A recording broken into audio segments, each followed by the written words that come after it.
وسلام على عباده الذين اصطفى أما بعد فأعوذ بالله من الشيطان الرجيم بسم الله الرحمن الرحيم يا أيها الذين آمنوا اتقوا الله وذروا ما بقي من الربا إن كنتم مؤمنين فإن لم تفعلوا فأذنوا بحرب من الله ورسوله وإن تبتم فلكم رؤوس أموالكم لا تظلمون ولا تظلمون صدق الله مولانا العظيم وصدق رسوله النبي الكريم ونحن على ذلك لمن الشاهدين والشاكرين والحمد لله رب العالمين اللهم صل على سيدنا مولانا محمد النبي الأمي وعلى آله وسلم تسليما كثيرا كثيرا اللهم رب الحل والحرام ورب البيت الحرام ورب الركن والمقام أبلغ لروح سيدنا مولانا محمد منا السلام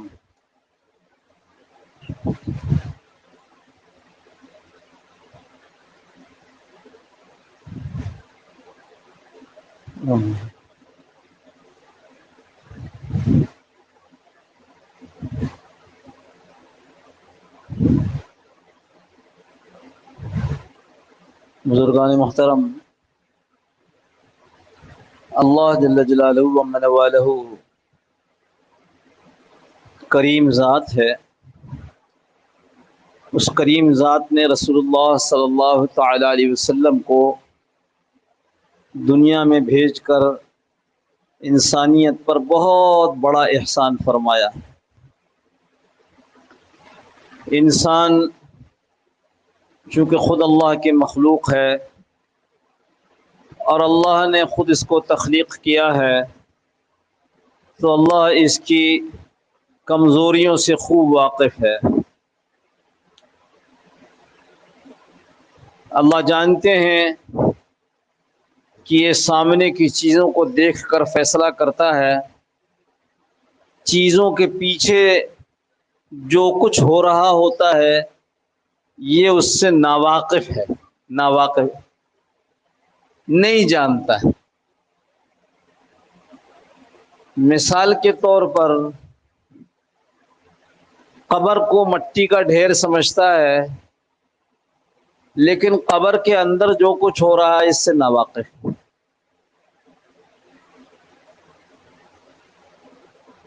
بالکل اسی طریقے سے بہت سارے کام ایسے ہیں جن کے کرنے سے جو کچھ پیچھے ہو رہا ہوتا ہے وہ اس سے ناواقف ہوتا ہے۔ مثلا سچ بولنے سے اللہ کامیابی نصیب فرماتے ہیں، یہ سچ بولنے سے کبھی کبھی پھنس جاتا ہے، اس لیے ڈر کر کبھی سچ نہیں بولتا۔ اس کے پیچھے اس کو کامیاب کرنے والے جو عوامل ہیں اس سے وہ واقف نہیں ہے، لہذا جھوٹ بول لیتا ہے۔ دھوکہ دے کر مال ہتھیا لے، اس مال سے جو فائدہ اٹھاتا ہے وہ نظر آتا ہے، لیکن اس مال سے جو اس کو نقصان آگے ہونے والا ہے وہ اس سے ناواقف ہوتا ہے۔ تو اللہ رب العزت نے انبیاء کرام علیہ السلام اور خصوصاً حضور صلی اللہ تعالی علیہ وسلم کو ہم انسانوں کے درمیان مبعوث فرما کر یہ احسان کیا کہ اللہ کے نبی صلی اللہ تعالی علیہ وسلم نے بڑی وضاحت کے ساتھ وہ چیزیں بتلا دی جو ہماری آنکھیں نہیں دیکھ سکتی۔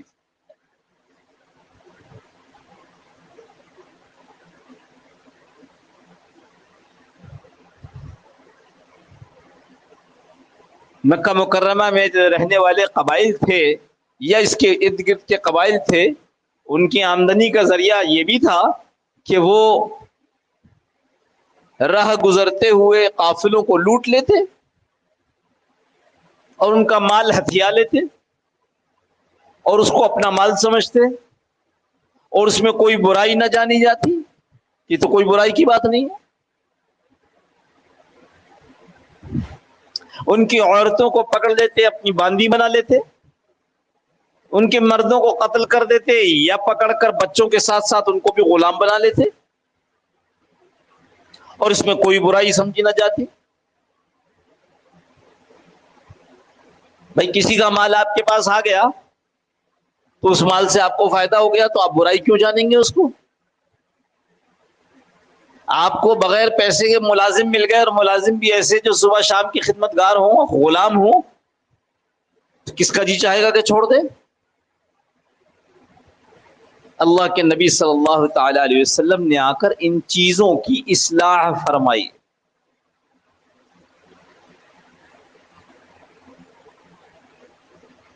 زیادہ قیل قال میں نہیں پڑے کہ اس کے اوپر جیسے ہمارے یہاں آج کل ہے سیمینار کر کے اس کی وزڈم بتاؤ کہ کیوں ایسا ہے، اور یوں سمجھاؤ فلاں کو، اور یوں تھنک ٹینک. سیدھو سیدھو لوٹ مار کا مال حرام. پیچھے اس کی بڑی حقیقت ہے کہ آپ نے لوٹ مار کر کے جو مال چھین لیا، باندی اور غلام بنا لیے، تو آپ ایک کو فائدہ ہو گیا اور باقی مخلوق کو کتنا نقصان ہوا یا نہیں ہوا؟ پہلی بات تو یہ کہ ان کی نسلوں کا نظام خراب ہو گیا، آپ نے اس کو غلام بنا لیا. اور دوسری بات یہ کہ جو آگے پیچھے حرکت تھی قافلوں کی، مال تجارت کی، وہ بند ہو گئی تو نقصان کس کو ہوگا؟ انسانیت کو ہوگا نا. تو یہ حکمتیں نہیں بتلائی ہیں، جہاں ضرورت ہے وہاں فرمائی بھی ہے، لیکن اللہ کے نبی صلی اللہ علیہ وسلم نے آخر اللہ کے احکامات بتائے، اور اس سے پہلے یہ بتا دیا کہ اللہ تمہارا خالق ہے اور تمہارے فائدے کے لیے احکامات دیتا ہے. اللہ کی یہ مرضیات ہیں، اللہ چاہتے ہیں اس میں اللہ کی رضا داخل ہے، اور یہ نامرضیات ہیں، یہ کام کرو گے تو اللہ کی ناراضگی ہے.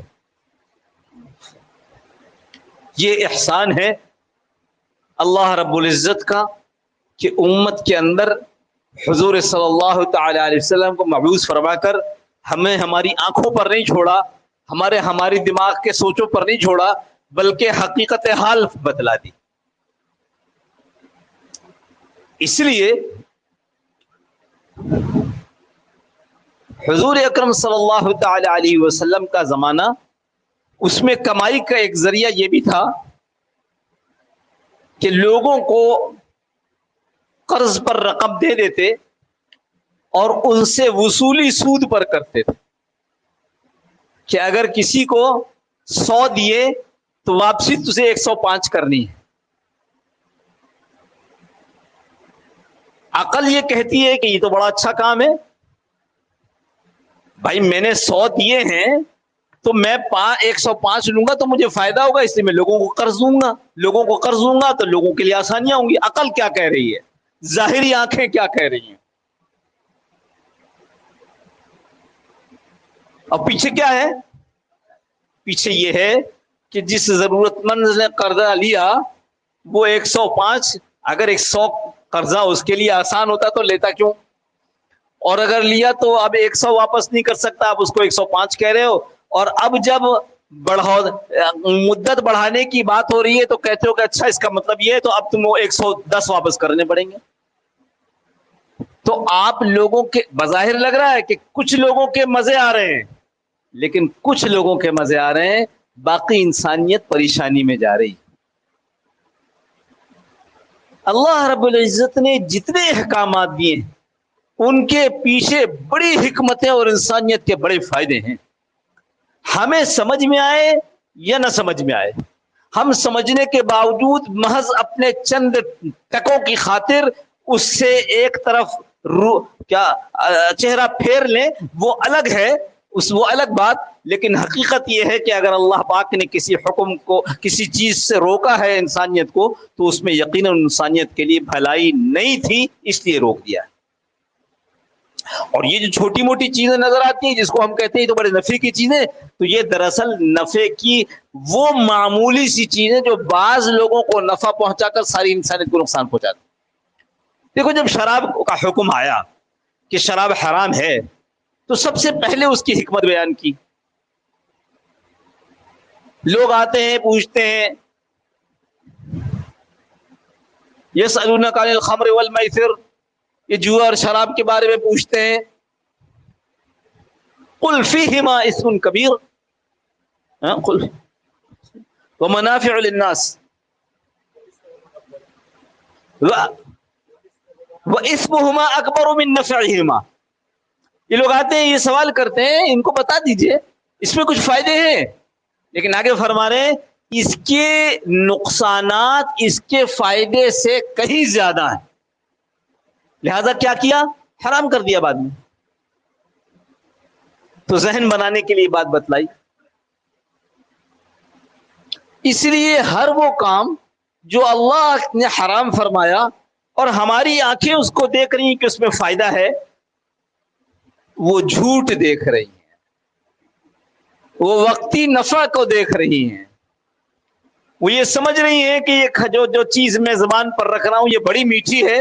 اس کو یہ نہیں پتا کہ ابھی چند لمحوں میں اس مٹھاس کا زہر سامنے آئے گا اور تم انتہائی اذیت ناک موت سے دوچار ہو جاؤ گے. اللہ اس کی سمجھ نصیب فرما دے. اللہ پاک نے ارشاد فرمایا یا ایھا الذین آمنوا. اچھا، یہ اللہ کا عجیب نظام ہے. جب کوئی کام کرنے کے لیے کہنا ہے اور جب کوئی کام سے منع کرنا ہے تو پہلے مخاطب کرتے ہیں، اے ایمان والو، یعنی یاد دلاتے ہیں کہ ہم ان سے بات کر رہے ہیں جو ہم پر ایمان لائے ہیں، جنہوں نے یہ تسلیم کیا ہے کہ میں ان کا رب ہوں، میں ان کا خالق ہوں، جنہوں نے تسلیم کیا ہے کہ کل قیامت کے دن ان کو میرے پاس حاضر ہو کر جواب دینا ہے. اس لیے یہاں بھی یہ فرمایا یا ایھا الذین آمنوا. مخاطب ان سے ہیں جن کو یہ پتا ہونا چاہیے کہ وہ مجھ پر ایمان لائے ہیں، جن کو خوب احساس ہونا چاہیے کہ مرنے کے بعد میرے سامنے آ کر ان کو جواب دینا ہے. یا ایھا الذین آمنوا اتقوا اللہ. اس کے بعد پھر یاد دلا رہے ہیں اللہ سے ڈرو. اللہ خود اپنے سے کہہ رہے، یعنی ایک تو ہونا کوئی اور کہ بھائی فلانے سے ڈرو، اللہ خود ڈرا رہے، دیکھو میری ذات سے ڈرو. ابھی تو ہم نے صرف تم کو مخاطب کیا کہ تم مجھ پر ایمان لائے ہو، لیکن دیکھو ایک ایسی بات کرنے جا رہا ہوں جس میں اگر تم مجھ سے ڈر کر نہیں چلو گے تو ماننا مشکل ہے. اتقوا اللہ، اللہ سے ڈرو. وذروا ما بقی من الربا ان کنتم مؤمنین. دو قبیلے تھے،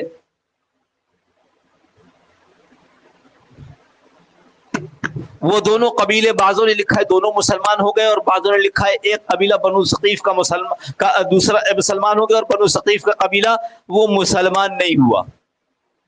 بعض لکھتے ہیں تھوڑے سے مسلمان ہو گئے، اس میں جو مسلمان ہوا وہ بنو مغیرہ یا بنو مخزوم، دونوں روایتیں آتی ہیں.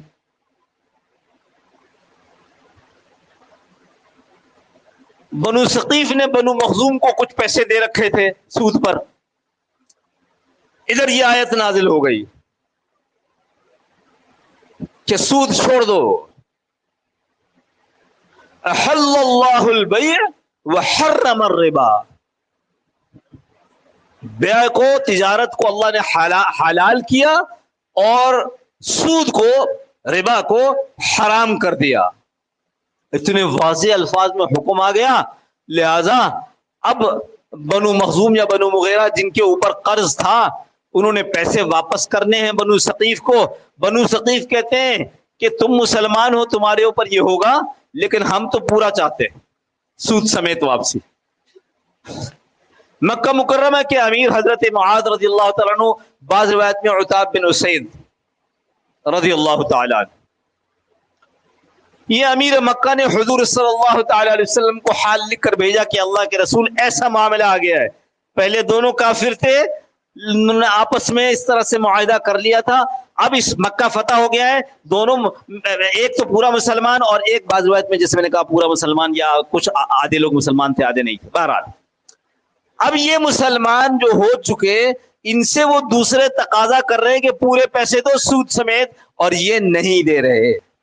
یہ کہتے ہیں کہ ہم اسلام لے آئے، اب سود کا لین دین ہمارے لیے جائز نہیں ہے، فیصلہ فرمائیے کیا کریں. ابھی یہ وہاں پہنچی ہے، اوپر سے یہ خط وہاں پہنچا ہے، وہاں اوپر سے وہی آ گئی ہے. یا ایھا الذین آمنوا، ایمان والو، اتقوا اللہ، اللہ سے ڈرو. وذروا ما بقی من الربا ان کنتم مؤمنین. اگر ربا میں، سود میں سے کچھ چیزیں ابھی بچ گئی ہیں ان کو ختم کر دو، چھوڑ دو. وذروا، چھوڑ دو. ایک جگہ قرآن میں نا وزرو ظاہر الاسم و باطنا، وزرو چھوڑ دو، وزرو چھوڑ دو، کیا؟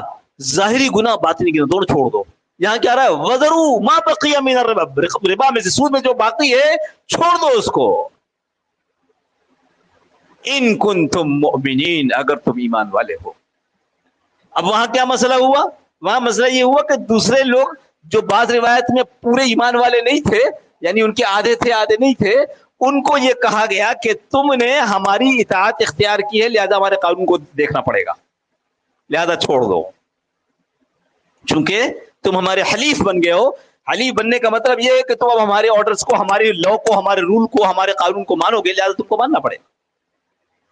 اور اس کے آگے جو آیت ہے وہ بڑی خطرناک ہے. فَإِن لَّمْ تَفْعَلُوا، اگر تم یہ نہیں کرو گے، فَأَذَنُوا، اعلان کیا جا رہا ہے تمہارے لیے. بعض مفسرین نے اس کی جگہ لفظ اشتہار لکھا ہے، اشتہار کیا جا رہا ہے بحرب من اللہ ورسولہ. تو آپ سمجھ لو، جان لو کہ آپ نے جو سود کی رقم نہیں چھوڑی تو جان لو، سمجھ لو یہ اعلان ہو رہا ہے، یہ اشتہار ہو رہا ہے. بحرب فاذنوا، تیار ہو جاؤ پھر اللہ اور اس کے رسول سے جنگ کے لیے. اتنے خوش ہیں لوگ کہ آئی ایم ایف سے قرضہ مل گیا ہے، اور فلانے سے بھی مل گیا، اور اس کی وجہ سے فلانے سے بھی مل گیا. اچھا بعض لوگ مخالفت بھی کر رہے ہیں، نہیں اس میں تو فلانی شرائط ہیں، نہیں اس میں تو فلاں طریقے سے ہم بند جائیں گے. لیکن کوئی یہ نہیں کہہ رہا کہ اللہ کے بندے، اللہ سے اعلان جنگ ہے. اور اس ممبر رسول پر بیٹھ کر کہہ رہا ہوں، اگر اللہ نے مہلت مقدر میں نہ رکھی ہو تو ہم اس کا بھی حشر آگے دیکھ لیں گے. جو اس اطمینان میں ہے کہ اب معیشت صحیح ہو جائے گی، ملک اور قوم صحیح ہو جائے گی، وہ بھول میں ہیں، ان کو گویا اللہ کی آیات پر ایمان نہیں ہے. اللہ معاف فرمائے، سخت لفظ کہہ رہا ہوں. جو اللہ کی آیات کو مانتا ہو وہ اس کو بھولے گا کہ اللہ اعلان جنگ کر رہے ہیں اتنے بینک سود والے بنا کر، اور اس کے بعد پھر یہ اس اطمینان میں. دنیا میں اس وقت معاشی مسائل کی بنیادی وجہ سود کا نظام ہے. ہاں مگر کیا ہے؟ مگر یہ ہے کہ آپ کہتے ہو جو ملک سود لیتے ہیں وہ دیکھو کتنے مزے میں ہیں. کوئی مزے میں نہیں ہے. ایسے ہی ہے کسی ملک کو، کسی قوم کو عادت پڑ جائے آدم خوروں کی کہ انسانوں کو کھانے کی، اور تم مجھے وہاں لے جاؤ، دیکھو لوگ دیکھو کتنے خوشحال ہیں. ارے لوگ کتنے خوشحال ہیں، دیکھو یہ آدمیوں کا گوشت کھا کر اتنے موٹے موٹے ہو رہے ہیں. تو کیا میں مان جاؤں گا؟ آپ مان جاؤ گے؟ ادھر لے جاؤ نا جہاں ان آدمیوں کی لاشیں پڑی ہیں جن کو کھایا گیا ہے. یہ جتنی قومیں خوشحال ہوئی ہیں یہ ہمارے سود کی رقوم سے، یہ ہمارے خون نچوڑ کر. وقت ہو گیا.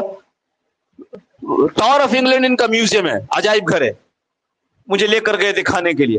وہ گائیڈ سنا رہی ہے ایسے ہے، یہ چیز ایسی، یہ چیز ایسی ہے. جب پہنچے کوہ نور ہیرے والے تاج پر، کہ لیں یہ کوہ نور ہے. کہاں سے آیا؟ کہ لیں کہ ہم انڈیا سے لائے تھے. میں نے کہا جو کچھ اب تک دکھایا ہے وہ سب ہمارے ملکوں سے آیا، تمہارا کیا ہے اس میں بھائی؟ تو پورے دکھانے کے دور پھر خاموش رہی، کچھ نہیں بولی. اپنا کیا ہے؟ سب ہمارا ہے. ہمارے پاس آ کر دیکھو جس کا تم نے خون نچوڑا ہے. خیر وقت زیادہ ہو رہا ہے، صرف یہ عرض کرنا ہے یہ بھول ہے، اس پر اجتماعی توبہ کی ضرورت ہے.